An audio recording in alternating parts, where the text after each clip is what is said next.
ഈ ദേവിയുടെ അനുഗ്രഹം ഉള്ളതുകൊണ്ടാ അവൾക്ക് ഇനിയും ഭാവി ഉണ്ടെന്നുള്ള വിശ്വാസം എനിക്കുള്ളത്.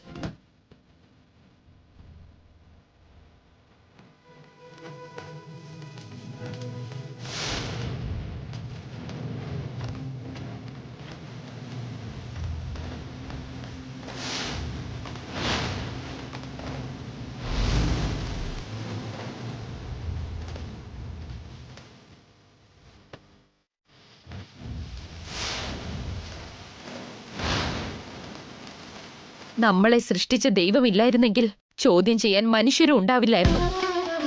നമുക്ക് നാവുള്ളതുകൊണ്ടല്ലേ ഒരുപാട് ചോദ്യങ്ങൾ ചോദിക്കുന്നത്. എന്നാൽ തിരിച്ചൊരു മറുപടിയും കിട്ടിയില്ല എന്ന് പറഞ്ഞ് വേവലാതിപ്പെടുകയും ചെയ്യും. എന്നാൽ നമ്മൾ നമ്മളോട് തന്നെ നാളെ നല്ല ദിവസമായിരിക്കുമെന്ന് നമ്മുടെ മനസ്സിനെ ധൈര്യപ്പെടുത്തി സ്വയം ശാന്തമാകുകയാണ് വേണ്ടത്. എന്നാലല്ലേ ദൈവം നമ്മുടെ കൂടെ കാണൂ.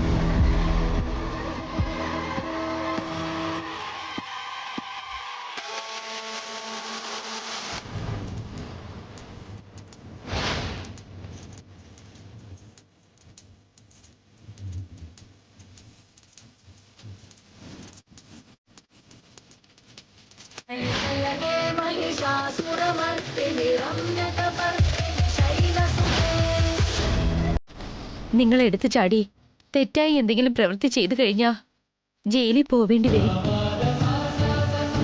അപ്പോ ചേട്ടന്റെ സഹോദരിമാരെ എവിടേക്കാ പോവാ? വീട്ടിലിരുന്ന ഭ്രാന്ത് പിടിക്കേയുള്ളൂ. പുറത്തേക്ക് ഇറങ്ങിയ എല്ലാരും ചോദ്യം ചെയ്യും. ചേട്ടനെ കാണണമെന്ന് കരുതിയ ജയിലിൽ ചിലപ്പോ സമ്മതിച്ചൊന്നും വരില്ല. അവരെ കാണാനായിട്ടും ആരും തന്നെ വരില്ല. അവരുടെ ഭാവി നശിപ്പിക്കാനുള്ള അധികാരം ചേട്ടന്റെ ദേഷ്യത്തിന് ഒരിക്കലും ഇല്ല. പോസിറ്റീവായി ചിന്തിക്ക് ചേട്ടാ. ചേട്ടന്റെ കയ്യിലേക്ക് ഞാൻ വെറും ചരടല്ല കിട്ടിയത്. ചേട്ടനെ വിശ്വസിക്കുന്ന അനിയത്തിമാർക്ക് നിങ്ങൾ മാത്രമേ താങ്ങായിട്ടുള്ളൂന്ന് ദേവിയെ സാക്ഷി നിർത്തി ഇത് നിങ്ങളുടെ കയ്യിൽ കെട്ടിത്തരിക.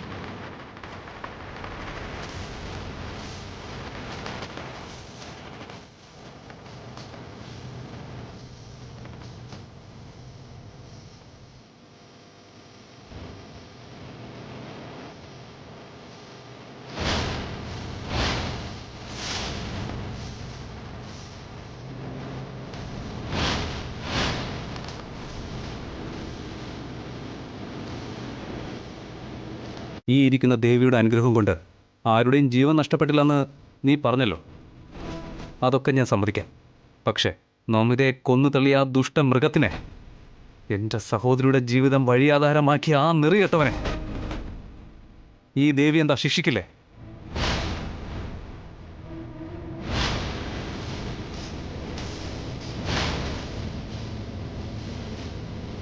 തീർച്ചയായും ശിക്ഷ ലഭിച്ചിരിക്കും.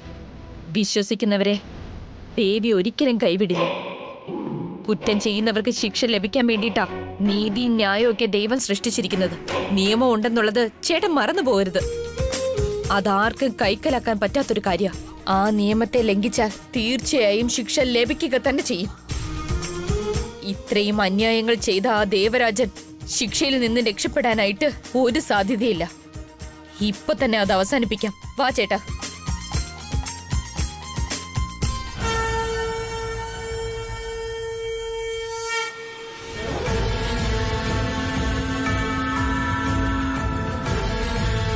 എങ്ങനെയോ ആ ശ്രീദേവി മരിക്കാതെ രക്ഷപ്പെട്ടു. ഇങ്ങനെയുള്ള പ്രശ്നങ്ങളും വേണ്ടാന്ന് കരുതി അവൾ പുറത്തു പോയാലും ഗൗതം അവളെ വെറുതെ വിടില്ല. വീണ്ടും കത്തിയെടുത്ത് അവൻ നമ്മുടെ വീട്ടിലേക്ക് തന്നെ വരും. ശ്രീദേവി ചത്തിരുതെങ്കിൽ നന്നായിരുന്നു മുത്തശ്ശി. എനിക്ക് അടുത്തൊരു ചാൻസ് കൂടെ കിട്ടുമായിരുന്നു. എന്താടാ വരദരാജ, അവൻ എന്തൊക്കെയോ പറയുന്നുണ്ടല്ലോ. എത്ര തല്ല് കിട്ടിയാലും പഠിക്കില്ലെന്ന് പറഞ്ഞാൽ പിന്നെ എന്ത് ചെയ്യാനാ?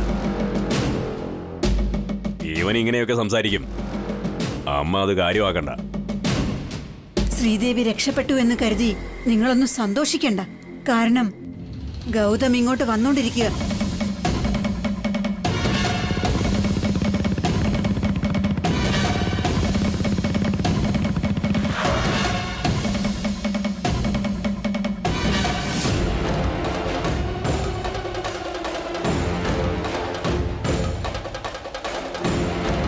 അവനെന്തിനാ വീണ്ടും ഇങ്ങോട്ട് വരുന്നത്? എന്താ ഗീതേ, വീണ്ടും ഇവിടെ വന്ന് ഞങ്ങളെ ഭീഷണിപ്പെടുത്താനായി നീ തന്നെ അവനോട് പറഞ്ഞു വെച്ചിരിക്കുകയാണോ? ഞാൻ പറയുന്നത് കേൾക്കുന്ന ആരാ ഇവിടെ ഉള്ളത്? പേടിക്കൊന്നും വേണ്ട. ഗൗതം ചേട്ടന്റെ കയ്യില് കൊല്ലാനുള്ള ആയുധങ്ങളൊന്നും തന്നെ ഇല്ല. റിവോൾവറും കൊണ്ട് കറങ്ങി നടക്കുന്നവന് കത്തി കൊണ്ട് നടക്കുന്നവനെ കണ്ട് ഭയപ്പെടുന്ന നേരം എന്തിനാ വന്നേന്ന് വെച്ചാ തെറ്റ് ചെയ്തതുകൊണ്ടല്ലേ. ഇത് പറയാനാണോ നീ ഇത്രയും ദൂരം വന്നത്? ഞാൻ നിന്നെ കൊല്ലാതെ വെറുതെ വിടണമെങ്കിൽ നീ ചെയ്തു കൂട്ടിയ തെറ്റുകൾക്ക് നിയമത്തിന്റെ ശിക്ഷയാണ് നിനക്ക് വേണ്ടതെങ്കിൽ മര്യാദയ്ക്ക് പോലീസ് സ്റ്റേഷനിൽ പോയി സറണ്ടർ ആവുന്നതാണ് നിനക്ക് നല്ലത്.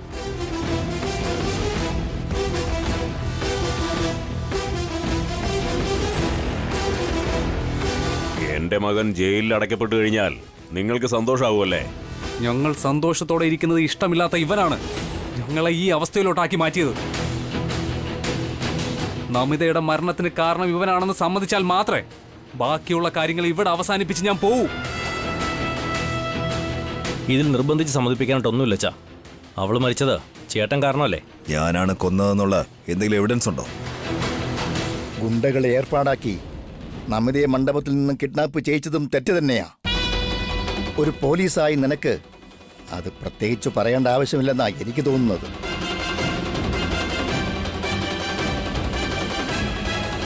കുട്ടിക്കാലം മുതലേ ഗുണ്ടായിസം, പക ഇത് തന്നെ കണ്ട് ഒരുപാട് വർഷങ്ങൾ പോയി. ഇപ്പോഴെങ്കിലും അതിൽ നിന്ന് മാറി ജീവിക്കാൻ പറ്റില്ലേ? തെറ്റ് ചെയ്തവൻ ഈ സമൂഹത്തിൽ നിന്ന് മാറി നിൽക്കുക തന്നെ വേണോ അമ്മായി? അമ്മായിയുടെ മകൻ ഒരു പെണ്ണിന്റെ ജീവനാണ് എടുത്തത്. അതും പോരാതെ മറ്റൊരു പെണ്ണിന്റെ സ്വപ്നങ്ങൾ കൂടിയാണ് ഇവൻ തകർത്തത്. നമുക്കെല്ലാവർക്കും അറിയാവുന്നത് 2 പെണ്ണുങ്ങളുടെ കാര്യം. ഇനി അറിയാത്തതായിട്ട് എത്ര പേരുണ്ടാവും? അതൊക്കെ പുറത്തു വന്ന കോർട്ടിലെ വക്കീലന്മാരെ വാദിക്കുന്നതിന് മുന്നേ നാട്ടുകാരെല്ലാരും കൂടെ ചേർന്ന് തൂക്കിക്കൊല്ലും. ദേ നോക്ക് ശിവാനി, നീ ഒന്നും പറയണ്ട. ഗൗതം വന്നിട്ടില്ലേ, അവൻ തന്നെ സംസാരിക്കട്ടെ. ശിവാനി സംസാരിച്ചാൽ ഒരു തെറ്റൂല അമ്മായി. ഈ നിൽക്കുന്നവൻ പോലീസ് സ്റ്റേഷനിലേക്കോ കോടതിയിലേക്കോ എവിടെ വേണമെങ്കിലും പൊയ്ക്കോട്ടെ. അവൻ അവിടെ ചെയ്തു കൂട്ടിയ തെറ്റുകളൊക്കെ സ്വയം ഏറ്റു പറഞ്ഞ് നിയമത്തിന്റെ ഏത് ശിക്ഷയും ഇവൻ ഏറ്റു വാങ്ങാമെന്ന് ഇവന്റെ വാ കൊണ്ട് തന്നെ പറയണം. അല്ലാതെ ഇവനെ ഞാൻ വെറുതെ വിടില്ല. ഇവനെ രക്ഷിക്കാമെന്നുള്ള വ്യാമോഹവുമായിട്ട് ഏതെങ്കിലും ഒരുത്തൻ ഇറങ്ങി തിരിച്ച അവനെയും തീർക്കും ഞാൻ.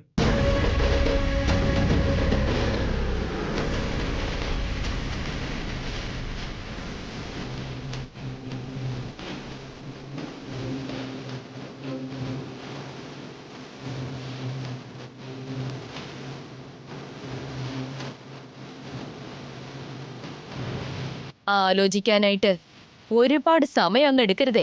നിങ്ങളുടെ സമയം ശരിയല്ല. എപ്പോ എന്ത് സംഭവിക്കുമെന്ന് പറയാൻ പറ്റില്ല. Mind it.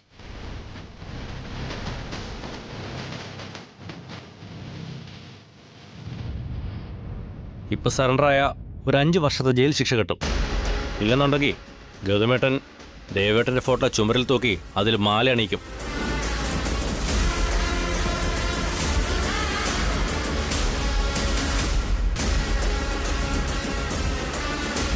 നീ എന്താടി ഞങ്ങളെ നോക്കിക്കൊണ്ട് നിൽക്കുന്നേ? എന്താ തീരുമാനിക്കാൻ പോകുന്നതെന്ന് നോക്കുമായിരുന്നു. എത്രയോ പൂജകൾ നടത്തിയിട്ടാണ് ഇവൻ ജനിച്ചത്. എന്റെ മകൻ ജീവനോടെ ഇരിക്കണം എന്നുള്ളൊരു തീരുമാനമേ ഞാൻ എടുക്കൂ. നീ പോയി വീട്ടുജോലി നോക്ക്. വളരെ സന്തോഷം. പക്ഷേ ആ ഭഗവാന് മാത്രമേ ഞാൻ വിളക്ക് വെക്കാൻ ആഗ്രഹിക്കുന്നുള്ളൂ. ശവത്തിന് മുന്നിൽ വിളക്ക് വെക്കാൻ ആഗ്രഹിക്കുന്നില്ല. എനിക്ക് വേറൊന്നും പറയാനില്ല.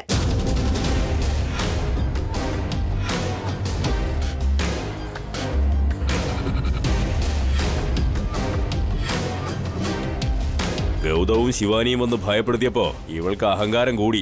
നോക്ക്, നിന്റെ പോലീസ് പവർ കാണിച്ചാൽ അച്ഛനായ ഞാനൊന്നും ചെയ്യണ്ടല്ലോ.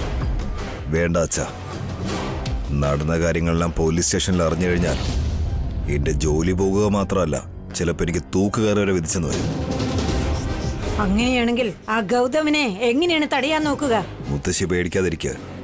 നമിതയെ ഞാനാണ് കൊന്നെന്നുള്ളതിനുള്ള സാക്ഷിയോ തെളിവോ ഒന്നുമില്ല. അങ്ങനെയൊന്നും വിചാരിക്കല്ലേ മോനെ. ഇത് നീ പറഞ്ഞതുകൊണ്ടാ നാട്ടുകൂട്ടം കൂടി നമിതയെ വിവാഹം കഴിപ്പിക്കാൻ തീരുമാനിച്ചത് തന്നെ.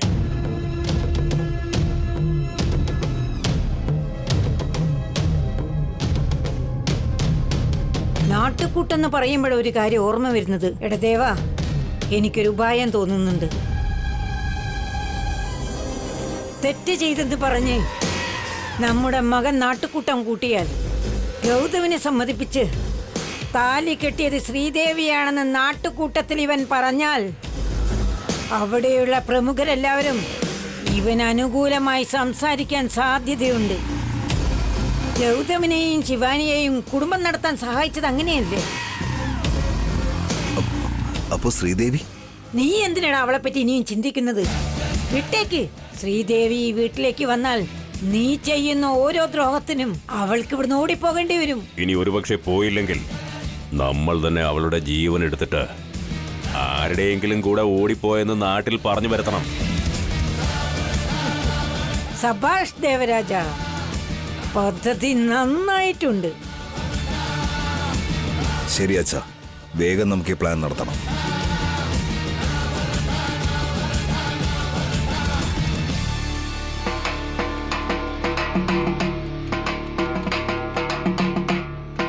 നിർത്തിക്കേ. ഡോലൊക്കെ കൊട്ടിക്കൊണ്ട് എന്തിനാ ഇങ്ങനെ കേറി വരുന്നേ? ഇവിടെ നാട്ടുകൂട്ടം കൂടാനായിട്ട് ആരും തന്നെ ഇല്ല. പോയേ. മോളുടെ വല്യച്ഛൻ നാട്ടുകൂട്ടത്തിന് എല്ലാരെയും വിളിച്ചിരിക്കുക.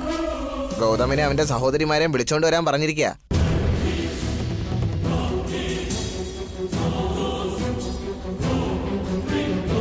ഞങ്ങൾ എന്ത് ചെയ്തു?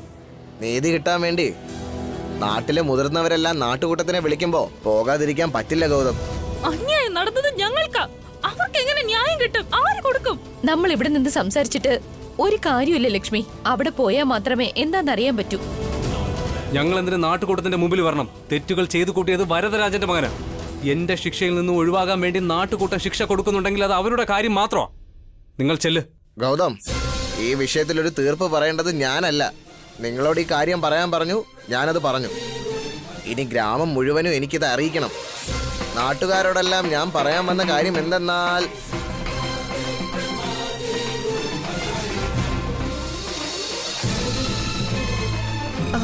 നാട്ടുകൂട്ടത്തിന് പോയില്ലെങ്കിൽ തെറ്റ് നമ്മുടേതാണെന്ന് പറയില്ലേ?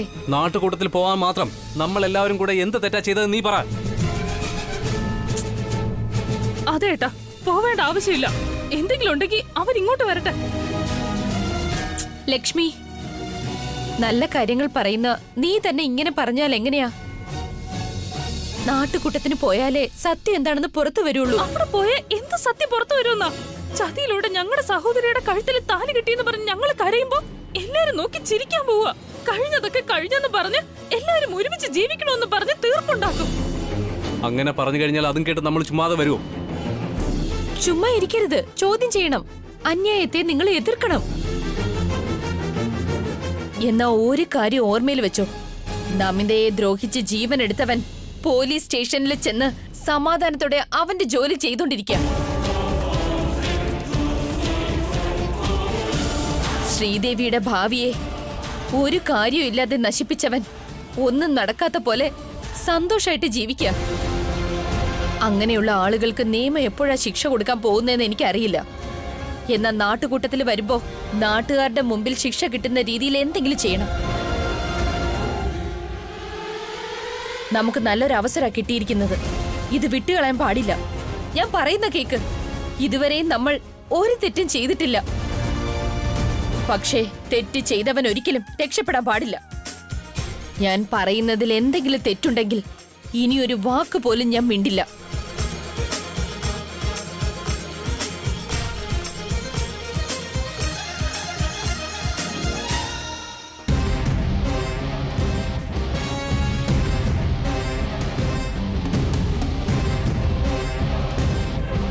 എന്താടാ ഡോലക്കടിച്ചിട്ട് അതൊന്നും കേട്ടില്ലേ ഗൗതം? നിങ്ങൾ എന്ത് തീരുമാനം എടുത്താലും കുഴപ്പമില്ലെന്ന് കരുതി കാണാത്ത മട്ടിൽ ഇരിക്കുകയാണോ? നാട്ടുകൂട്ടം കൂടിയിട്ട് അവരിവിടെ വരാതിരുന്നാൽ നീതി ലഭിക്കാതെ ശിക്ഷ അവർക്ക് തന്നെ കിട്ടും. ധൃതി പിടിക്കാതിരിക്കൂ, ഗൗതം വരും. ഗൗതം ഒറ്റയ്ക്ക് വന്നാൽ മാത്രം പോരാ, അവന്റെ സഹോദരിമാരെയും കൂട്ടിക്കൊണ്ടുവരണം. അത്രയും പേര് എന്തിനടാ മോനെ? നിന്റെ കൈ കൊണ്ട് താലി കെട്ടിയ ശ്രീദേവി അവന്റെ കൂടെ വന്നാൽ അത് മാത്രം മതി. ഞാൻ ലക്ഷ്മിയെ കാണാൻ ഒരുപാട് ആഗ്രഹിച്ചിരിക്കുക. എന്റെ കണ്ണ് അവളുടെ ശരീരത്തിൽ പതിഞ്ഞാൽ മാത്രമേ എന്റെ ശരീരത്തിലെ ചോര തിളയ്ക്കുള്ളൂ. അതാ ഗൗതമിന്റെ കുടുംബം വരുന്നുണ്ട്.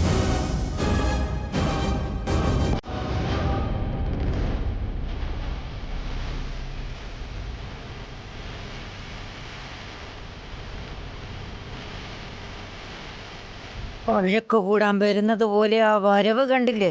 വഴക്ക് കൂടാനല്ലല്ലോ വിളിച്ചത്, സംസാരിക്കാനല്ലേ. ഗൗതം വഴക്കിന് വരുന്നത് പോലെ നിങ്ങൾക്കെല്ലാം തോന്നിയേക്കാം. പക്ഷേ എനിക്ക് തോന്നുന്നത് ആ ദേവത ലക്ഷ്മിയെ ഗൗതം കൈ പിടിച്ച് എൻ്റെ കയ്യിൽ ഏൽപ്പിക്കാൻ പോകുന്നത് പോലെ എനിക്ക് തോന്നുന്നത്.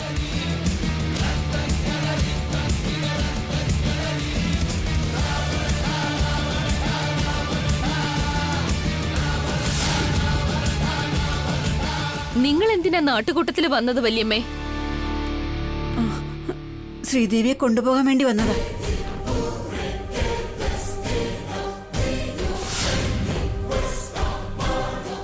എന്റെ മരുമകള് പറയുന്നത് കേട്ട് നിങ്ങൾ ആശ്ചര്യപ്പെടുകയൊന്നും വേണ്ട. എന്താന്ന് വെച്ചാ അവൾ എന്റെ കൂടെ കഴിയുന്നത് പോലെ അവൾക്കും പുതിയ മരുമകൾ ശ്രീദേവി അവളുടെ കൂടെ കഴിയണമെന്ന് ആഗ്രഹമുണ്ടാകുന്നത് സഹജമല്ലേ? എൻ്റെ സഹോദരിമാരെ വളർത്തി വലുതാക്കിയത് നിങ്ങളുടെ താളത്തിന് തുള്ളാനല്ല. അങ്ങനെ തുള്ളിക്കാനായിട്ട് ആരെങ്കിലും മുന്നോട്ട് വന്ന അവനെ ഈ നാട്ടുകൂട്ടത്തിൽ വെച്ച് ഞാൻ ഉറക്കി കിടത്തിക്കളയും. എന്തിനാ മോനെ ദേഷ്യപ്പെടുന്നത്? നീ താരാട്ട് പാടിയാലേ ഞങ്ങൾ ഉറങ്ങുമെന്ന് വലിയ ആഗ്രഹമൊന്നുമില്ല. എന്റെ മകൻ ഉറക്കിക്കിടത്തുമെന്ന് പറഞ്ഞത് ഒറ്റയടിക്ക് നിങ്ങളെ എല്ലാവരെയും വെട്ടിക്കൊന്നുകളയുമെന്ന് തന്നെയാണ് അർത്ഥം. ഞങ്ങൾക്കും അത് മനസ്സിലായി. സ്കൂളിലെ ടീച്ചർ പറയുന്നത് പോലെ അതിന്റെ അർത്ഥമൊന്നും വിവരിക്കേണ്ട ആവശ്യമില്ല. നാട്ടുകൂട്ടം എന്തിനാ വിളിച്ചു കൂട്ടിയെന്ന് ആദ്യം നിങ്ങൾ പറയ്. നീതി കിട്ടേണ്ടവർക്ക് നീതി കിട്ടിയില്ലെങ്കിൽ നാട്ടുകാരെ എല്ലാം വിളിച്ച് നാട്ടുകൂട്ടം നടത്തിയല്ലേ പറ്റൂ. നീതിയോ? ആർക്കാ നീതി കിട്ടേണ്ടത്? എനിക്ക്. അങ്ങനെ എന്ത് അന്യായാ നിങ്ങൾക്ക് സംഭവിച്ചത്? കല്യാണം നടത്തും. എന്റെ സഹോദരിയുടെ സമ്മതമില്ലാതെ കഴുത്തിൽ താലി കെട്ടിയത് നീയാ. ആ വിഷയവുമായിട്ട് ബന്ധപ്പെട്ട് നീതി ചോദിക്കേണ്ടത് ഞങ്ങളാ. നിനക്ക് എന്ത് വേണമെങ്കിലും ചോദിച്ചോ ഗൗതം, അതെന്തായാലും ഞങ്ങൾ ചെയ്യാം. നീ മിണ്ടാതെ നിൽക്കുകീതേ. അവർക്കുണ്ടായ നഷ്ടപരിഹാരത്തിന് നിന്റെ മകന്റെ ജീവൻ കൊടുക്കേണ്ടി വരും. എന്താ അതിന് തയ്യാറാണോ? അതെങ്ങനെ കൊടുക്കാൻ പറ്റും അമ്മേ? നാട്ടുകൂട്ടം കൂടിയാൽ പിന്നെ നടപ്പാക്കേണ്ടത് നീതിയാ. ആരുടെയും ജീവൻ എടുക്കാൻ പറ്റില്ല. നിങ്ങൾ എന്താ പറഞ്ഞു വരുന്നേ? വേറെ എന്തു പറയാനാ? ഗൗതമിന്റെ സഹോദരി ശ്രീദേവിയെ ഞങ്ങളുടെ കൂടെ അയക്കണം. അങ്ങനെ ചുമ്മാതെ അഴിച്ചുവിടാൻ എന്റെ സഹോദരി മൃഗമൊന്നുമല്ല. അങ്ങനെ എല്ലാവരെയും ഭരിക്കാൻ നിങ്ങളുടെ മകൻ രാജാവൊന്നും അല്ലല്ലോ. ദേവരാജ്. എടാ, പേരിൽ മാത്രം രാജ് എന്നുണ്ടായാ പോരാ, നിന്റെ പ്രവൃത്തിയിലും ആ അന്തസ് കാണിക്കാൻ നീ ശ്രദ്ധിക്കണമായിരുന്നു. ഇവനിങ്ങനെ സംസാരിക്കുമ്പോ എല്ലാവരും എന്താ ഇങ്ങനെ നോക്കി നിൽക്കുന്നത്? പ്രമുഖന്മാരെല്ലാം ഇവിടെ തന്നെ ഉണ്ടല്ലോ അമ്മേ. എന്നെ മൃഗമെന്ന് വിളിച്ചതിന് ശേഷവും മിണ്ടാതിരിക്കുന്നുണ്ടെങ്കിൽ വഴക്കിന് പോകണ്ട എന്നല്ലേ? ശ്രീദേവിയെ ഞങ്ങളുടെ വീട്ടിലേക്ക് അയച്ചാൽ എന്റെ മകൻ അവളെ നന്നായി നോക്കിക്കൊള്ളുമെന്ന് എല്ലാവരുടെയും മുൻപിൽ വെച്ച് പറയുക. കല്യാണം കഴിഞ്ഞതിന് ശേഷം പെൺകുട്ടിയെ ഭർത്താവിന്റെ വീട്ടിലേക്ക് അയച്ചല്ലേ പറ്റൂ ഗൗതം. ഇവൻ ആരെ കല്യാണം കഴിക്കാനിരുന്നു, ആരെ കല്യാണം കഴിച്ചു?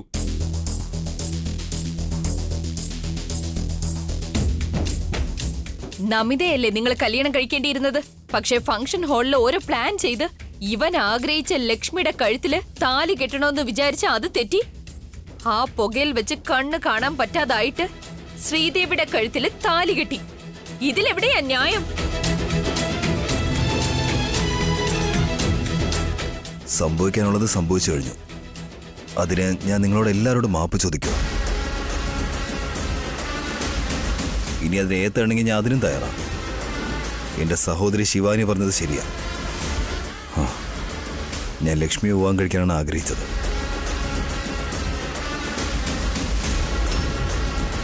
എന്നാ തെറ്റാണെങ്കിലും ശരിയാണെങ്കിലും ഞാൻ ആരുടെ കഴുത്തിലാണോ താലി കെട്ടിയത് അവരോടൊപ്പമാണ് ജീവിക്കേണ്ടതെന്ന് അമ്മ, അച്ഛൻ, മുത്തശ്ശി ഇവരെല്ലാവരും പറഞ്ഞതുകൊണ്ട് ആ തെറ്റ് തിരുത്താൻ വേണ്ടി ഞാൻ ശ്രീദേവിയോടൊപ്പം ജീവിക്കുന്നത് നിങ്ങളുടെ എല്ലാവരും മുമ്പിൽ വാക്ക് തരുവാണ്.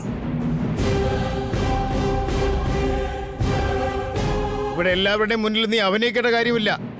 നിന്റെ എല്ലാ രഹസ്യങ്ങളും അറിഞ്ഞതുകൊണ്ട് എന്റെ ജീവൻ എടുക്കാൻ നീ തീരുമാനിച്ചു. നീ എന്റെ മകളെ നന്നായി നോക്കുമെന്ന് എന്ത് ഗ്യാരണ്ടി ഉണ്ട്? അങ്ങനെ പറയരുത് അമ്മാവ. മനുഷ്യർക്ക് തെറ്റ് സംഭവിക്കുന്ന സാധാരണയാണ്. തെറ്റുകളിൽ നിന്ന് പാഠം പഠിച്ചാൽ മാത്രമല്ലേ ജീവിതത്തിൽ മുന്നോട്ട് പോകാൻ സാധിക്കൂ. നിങ്ങൾ തെറ്റ് ചെയ്തിട്ട് എന്റെ സഹോദരിക്ക് ജീവിതം ഇല്ലാതായിരിക്കുകയാണിപ്പോ. വലിയ ആൾക്കാർ സംസാരിച്ചുകൊണ്ടിരിക്കുമ്പോ നീ നടുക്ക് കയറി സംസാരിക്കേണ്ട ആവശ്യമില്ല. വേഷം കെട്ട് കാണിക്കുന്നത് നിങ്ങളാ. എന്താണീ ശബ്ദം കൂടുതൽ ഉയർത്തണ്ട. നാവുള്ളത് നിങ്ങൾക്ക് മാത്രമാണെന്ന് വിചാരിക്കരുത്. എല്ലാവർക്കും സംസാരിക്കാം. സംസാരിക്കുന്നതിന് മുന്നേ എന്താ ഏതാ എന്നൊക്കെ ആലോചിച്ച് വേണം സംസാരിക്കാൻ.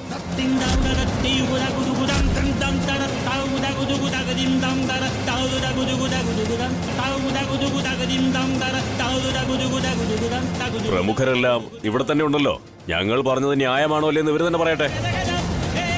ഗൗതം, ദേവരാജൻ മനസ്സ് മാറ്റിയിട്ട് ശ്രീദേവിയോടൊപ്പം മാന്യമായി കുടുംബം നടത്താമെന്ന് പറയുന്നുണ്ടല്ലോ. അതൊരിക്കലും നടക്കില്ല.